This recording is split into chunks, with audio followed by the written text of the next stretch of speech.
हम भागवत को ही सर्वस्व मानकर श्रवण करें। अभी तो हमारा मन ही नहीं लग रहा है। आपके पंडाल में आए तो महाराज ऋषि मुनि कह रहे हैं कि आपके आश्रम में आए, हम आप कथा में बैठे तो हमारा मन लग नहीं रहा है महाराज। आप ऐसा कुछ कहिए कथा के बारे में जिससे हमारा मन निश्चित लग जाए। और एक बार हमारा मन कथा में लग गया तो फिर तन तो जड़ है, वो तो कहीं भागेगा नहीं। मन के साथ ही तन भागता है। मन कथा में लग जाए तो फिर तन कहीं नहीं जाता। पर तन शरीर से हम कथा में हैं और मन कहीं और चला जाए तो फिर शरीर का यहां रहना भी किसी काम का नहीं है। इसलिए सौनक जी ने कहा कि आप जो भी मार्ग दिखाएंगे हमें तो वही सत्य है, क्योंकि हम नहीं जानते कि भक्ति कैसे होगी। हम तो भटक ही रहे हैं। आप भागवत का कह रहे हैं तो हम भागवत सुनेंगे, पर हमें भागवत का कोई दृष्टांत दो, कोई चमत्कार बताओ। अस्य पूर्वम भागवतम श्रुति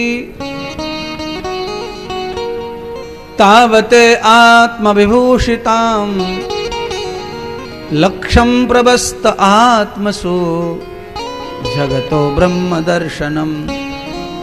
हे सूत जी, आपके द्वारा भागवत श्रवण कराते कराते कोई भक्त ऐसा है जो आप बता सको, जैसे भगवान का साक्षात्कार हो गया हो और परम शांति प्राप्त हो गई हो, ऐसा कोई भक्त हो तो आप हमें अवश्य बताइए। आप जब ये प्रमाण दे देंगे कि भागवत श्रवण करने से फलाने व्यक्ति का उद्धार हो गया, फलाने को शांति मिल गई, फलाने को परमात्मा मिल गया, फलाने को भक्ति प्राप्त हो गई, तो आप कुछ बताइए भागवत के बारे में, तभी हमें शांति मिलेगी महाराज, तभी संतोष होगा, तभी हम श्रवण कर पाएंगे। और बिल्कुल सही बात, बिना चमत्कार के नमस्कार कहां है संसार में। आप चमत्कार बताइए। आपको लोग दुनिया मानती है। 88,000 ऋषि भी कह रहे हैं कि हम आपको और आपकी भागवत कथा दोनों को सर माथे रख लेंगे, आप हमें कोई दृष्टांत दो, इसकी कोई लीला बताओ जिसने हमसे पहले कल्याण कर दिया हो किसी का। तब भगवान सूत जी ने कहा, सच कह रहे महाराज, बताना चाहिए। क्यों? ये तो नए लोग हैं, इनको मालूम क्या है कि भागवत का क्या परिणाम या फल हो सकता है। आभ्यांतरूपम प्रवस्यते रसत सुखम। और भागवत का सुख क्या है, आनंद क्या है, ये जानेंगे कैसे। क्यों? ये तो भटके हुए हैं, भजन के लिए तरस रहे हैं, इन्हें जो भी पकड़ लेता है ये उसी के पीछे पीछे चल पड़ते हैं। देखिए, कभी कभी भक्ति में, अंधविश्वास में जब आदमी पड़ जाता है तो ऐरे गहरे नत्थु खैरे सबके साथ चल पड़ता है। तो भक्ति की जगह पर और रास्ता बिगड़ जाता है उसका, और मति भंग हो जाती है। इसीलिए चाहिए क्या? चाहिए ये कि विवेक पूर्वक, ज्ञान पूर्वक ही भक्ति का चयन करें, नहीं तो भक्ति भी अंधविश्वास बन जाती है। भक्ति के नाम पर महाराज क्या क्या परोसा जा रहा है और क्या क्या दुनिया कर रही है भक्ति के नाम पर। देखिए, आप कल्पना करें, भगवान पर कुछ भी चढ़ाना भी लोग भक्ति ही मानते हैं। आपने भगवान पर फूल चढ़ा दिया, आपको लग रहा है आप भक्ति कर रहे हैं। आपने जल चढ़ा दिया, आपको लग रहा है आप भक्ति कर रहे हैं। आपने मिठाई चढ़ा दी, आपको लगता है भक्ति कर रहे हैं। आपने कपड़े लत्ते चढ़ा दिए, आपको लगता है भक्ति कर रहे हैं। आपने आभूषण चढ़ा दिए, सोना चांदी हीरे मोती का मुकुट पहना दिया, आपको यह लगने लगता है आप भक्ति कर रहे हैं। पर यह भक्ति का अंश भी नहीं है,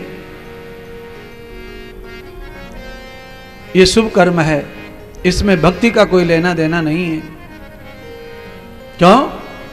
भक्ति करने वाला व्यक्ति जो होता है वो एक दिन कुछ नहीं चढ़ाता, वो नित्य चढ़ाता है। क्या चढ़ाता है? तन मन धन सब परमात्मा का ही मानता है। वो अपने अधिकार से भी परे रखता है उसे, परमात्मा के लिए ही कार्य करता है संसार के। दृष्टौ कर्म विभूषितम आत्मजीवो भूषणम। और जो भी प्राणी संसार में परमात्मा के के लिए ही काम कर रहा है वह भगवान का आभूषण बनता है। कैसे? यस्त चक्रम गदा पद्मम, भगवान के हाथ में जो गदा पद्म चक्र हैं उनमें से कोई एक हम भी बन के भगवान के हाथ में जा सकते हैं। कैसे जा सकते हैं महाराज? जैसे लक्ष्मण आए, राम आए, राम के साथ में भरत आए, शत्रुघ्न आए, ये कोई और नहीं है, ये भगवान नारायण के अस्त्र ही हैं। पर ये अस्त्र कैसे भगवान के हस्तों में आ गए? भगवान की शोभा, भगवान का श्रृंगार बन गए, क्योंकि लक्ष्मण ने अपने जीवन को पूरा अर्पण कर दिया था। भरत ने अपने जीवन में पूरा राम के लिए त्याग कर दिया था। इस कारण राम अवतार में सबको धारण कर लिया भगवान ने और अपना अंग बना लिया, आभूषण बना लिया और अपने भाई के रूप में सबको जन्म दे दिया।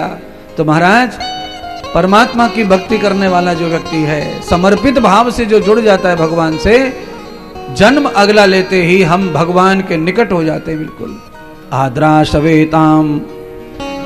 आद्रासवेताम पुण्यम तदर्शम एवस्त भवंत युक्तान पुरुषस्य मूलम भवानी त्वयाम वेद श्रुति। भगवान वेद नारायण ये बात कहते हैं कि परमात्मा की भक्ति सामान चढ़ाना नहीं है भगवान पर, ये तो कुछ प्राप्त करने का भाव है। कोई कामना लेकर आते हैं तो हम चढ़ाते हैं। सब किताबों में छोटी छोटी पुस्तकें निकाली हैं ज्ञानी पंडितों ने, या कोई पंडित शास्त्री बताते रहते हैं टोना टोटका, तो हम करते रहते हैं। और उस सारे टोने टोटके भक्ति में नहीं है, वो कामना में जुड़े हुए हैं। ध्यान रखें, ध्यान से सुन लीजिए, इसको भक्ति ना समझें, ये कामना को पूरा करने वाला कर्म है। कैसा? पहले आपने वो देखा होगा, अब शायद बंद हो गई पूरी तरह।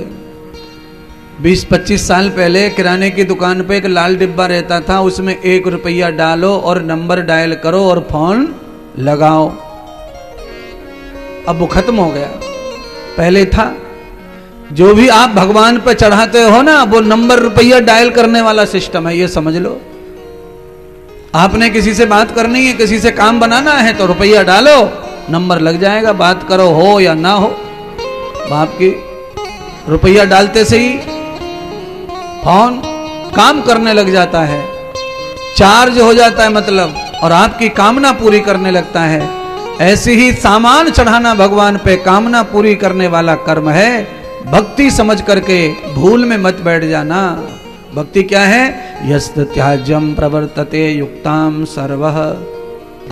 भक्ति परमात्मा को पाने के लिए सबका त्याग भी करना पड़ जाए तो हंसते हंसते त्याग हो जाए और बेचैनी ना हो तो भक्ति की तरफ अपन चल पड़ते हैं, फिर भक्ति प्रारंभ हो जाती है।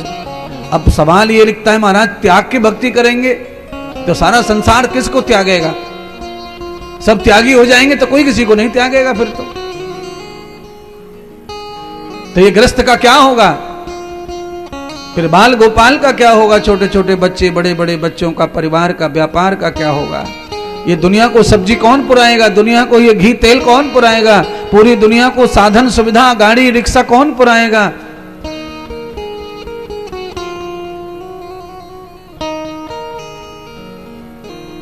आप ये सब काम करके त्याग कर सकते हैं। ये करते करते भी आप त्यागी रह सकते हैं। इसमें कोई भी ऐसा काम नहीं है जिसमें हम बंध जाएं, पर इसमें सब बंधे हुए हैं। और भागवत क्या कहती है कि सर्वस्त पुण्यत कर्मम विभूषणम। सारे कर्मों को अपने आभूषण भी समझ करके आप करते हैं। आभूषण का मतलब होता है लालच।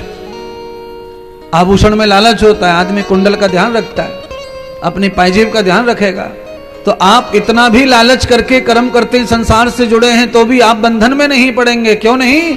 क्योंकि जब आप कर्म करते हैं, बंधन में बनते हैं, तभी परमात्मा का स्मरण रखो। भगवान को भजते भजते कर्म करो, परमात्मा की तरफ ध्यान करते करते कर्म करो, तो कर्म चाहे जो भी आप कर रहे हैं पर उसमें बंधेंगे नहीं, क्योंकि ध्यान परमात्मा का हो रहा है तो काम भी परमात्मा का ही हो रहा है। अच्छा बोलिए, आपने कई पेड़ लगा दिए अपने जीवन में और लगा के मर गए, आपको तो फल मिला नहीं, छाया मिली नहीं, तो ये क्या हो गया फिर? ये परमात्मा का काम हो गया। परमात्मा सबको हवा पानी छत्र देता है और बाद में ये पेड़ भी हवा पानी देगा सबको। तो आपने भगवान को स्थापित कर दिया, तो आपने ऐसा कर्म कर दिया है कि आप भगवान जो करता वही आप कर गए। दृष्टवाम तम पुरुषस्य, आप एक ऐसा घर बना दीजिए जहां में कोई भी आए कोई भी रहे, कोई भी आए कोई भी रहे, आप मर जाओ तो आप ऐसा काम करके चले गए जो भगवान ने किया है।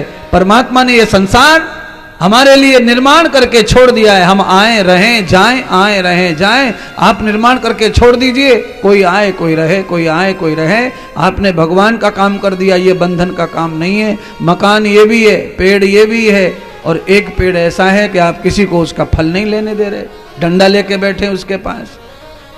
इस समय क्या मालूम है आपको, इस समय अमियां लग रही हैं, अमियां आमन पे आम लग रहे हैं इस समय।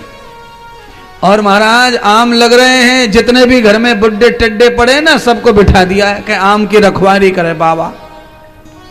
दादी बैठी है डंडा लेके आम के पेड़ के पास में। ये क्या है, ये बंधन वाला पेड़ हो गया। पेड़ तो स्वतंत्र है पर इस मालिक ने इसको बंधन बना लिया, खुद को बांध दिया पेड़ से। देखो पेड़ आजाद है, पेड़ को कोई बांध नहीं पाया, पर मालिक ने पेड़ को बांध लिया नहीं, पेड़ से बंध गया खुद ही बिना रस्सी के। जब तक दो आम भी दिखेंगे तब तक ये पेड़ को छोड़ने वाला नहीं है। अच्छा बिना रस्सी के बंध गया, देख लो, बिना रस्सी के बंध गया महाराज। यही बंधन है, बिना रस्सी के बंध गया। क्यों? तृष्णा के कारण, कामना हो गई फल की। पेड़ पर जो फल लगे हैं इनको वो चाहने लग गया है, उसे अपने लिए चाहिए वो फल, इसीलिए उसकी रखवाली कर रहा है, उसकी सुरक्षा कर रहा है। होनी चाहिए सुरक्षा, रखवाली भी होनी चाहिए, नहीं तो मिलेगा नहीं फल, सवाल ही नहीं है। पर ध्यान रखिए, अगर वो पेड़ आपने लगाया है और आप उसको पानी सींच के बड़ा करते हैं तो भले ही उसके फल कोई खा जाए, पर ईमानदारी भागवत की यह है कि उसमें से कुछ हिस्सा आपको भी बिना बंधन के प्राप्त होगा अवश्यमेव। आप बिना खाए नहीं रहेंगे, चिंता न करो, आपको भी फल प्राप्त होगा उसमें से।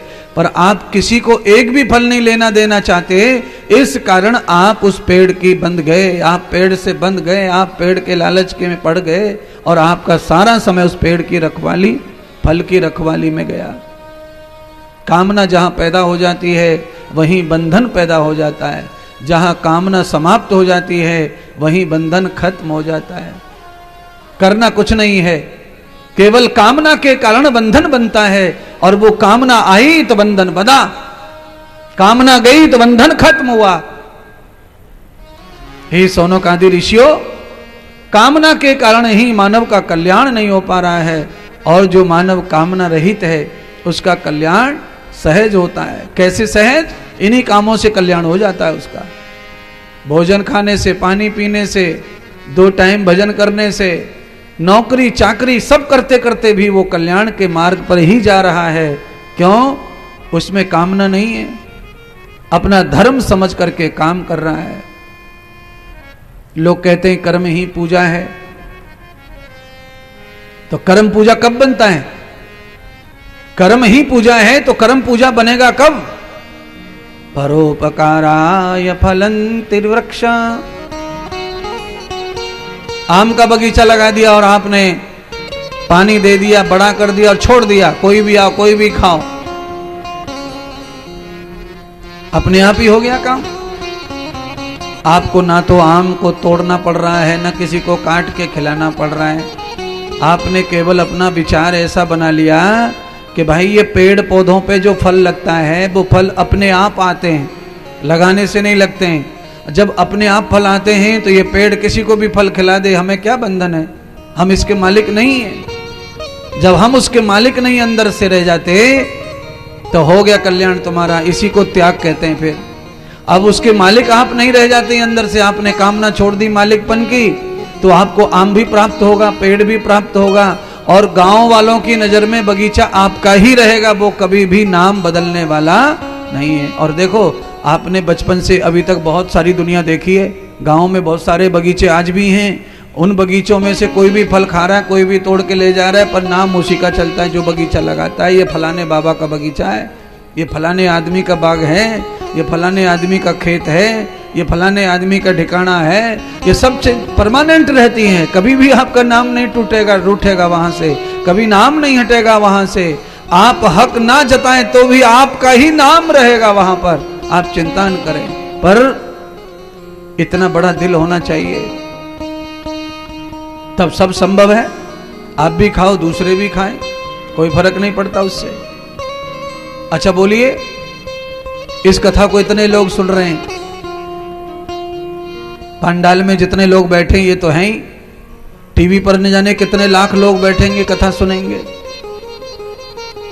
आप सब लोग बैठे कथा सुनने आए, तो आप बताओ ये कथा कौन कर रहा है, ये कथा करवाने वाले कौन है? इतने लोग कथा श्रवण करने आए हैं, आप सब लोग भी यहां से जब जाएंगे तो लोग कोई आपसे पूछेंगे कि भाई कथा कौन करवा रहे हैं, ये कथा कौन करवा रहे हैं, तो आप अपना नाम लेंगे क्या? सवाल ही नहीं है। और देखो आसन वही है, जगह वही है, जहां यजमान बैठा वहीं तुम बैठे हो। यजमान नीचे, तुम तो सोफा पे बैठे हो और ऊंचे बैठे हो। पर